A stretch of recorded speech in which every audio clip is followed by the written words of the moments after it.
Hello, my name is Srđan Verstovšek. I'm a professor of medicine in the leukemia department at MD Anderson Cancer Center in Houston, Texas. Today, I want to speak to you about when and how to manage anemia in myelofibrosis.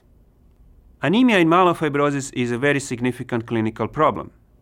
Transfusion dependency happens in about a quarter of the patients with myelofibrosis, and another quarter of the patients have significant anemia. We call that when the hemoglobin is less than 10 grams per deciliter. In other patients, there might be some degree of anemia already present, which is below normal, and over time we know that patients' anemia worsens. How do we manage anemia? Initial approach is to measure the erythropoietin level. That's a growth factor for red blood cells, which in some patients, in fact, may be low. If it's low, then we would provide injections of recombinant erythropoietin or darbepoetin, which would boost the production of red blood cells in the bone marrow. We typically provide injections under the skin every week or every other week for up to 3 months to see whether there is adequate response. If the response is seen, we would continue this therapy for as long as there is a benefit. If the erythropoietins are normal or high, or if there is no adequate response to growth factors, then the next step is to provide danazol, which would be similar to anabolic steroids or testosterone-like medication, which has been reported in about a third of the patients to be able to improve the red blood cell production in bone marrow, which usually requires about 3 or 4 months of exposure to the drug and about a year and a half or 2 years of good control of that particular problem. Now, what else can we do about anemia? There is a long track record of using immunomodulatory inhibitory drugs. Here I'm talking about thalidomide and lenalidomide. They may or may not be combined with the prednisone, which may have some effect on the bone marrow production of cells on its own. Here is a summary of experience with IMiDs in myelofibrosis looking at the benefits beyond anemia. So we have here hemoglobin improvements, platelets, and a spleen benefits that can be seen with these medications in myelofibrosis. Now, none of these is approved as therapy for myelofibrosis, but because we have a lack of effective therapies, these are valid to try if possible.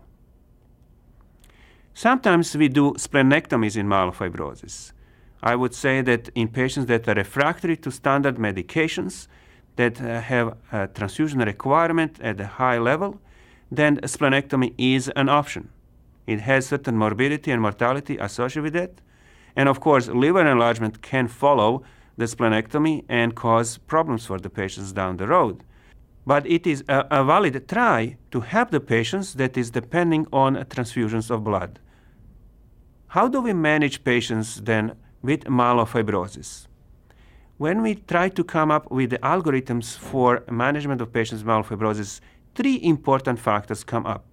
This is a risk assessment of early death, which would lead one to refer a patient for a bone marrow transplant. The second one is the presence of symptoms.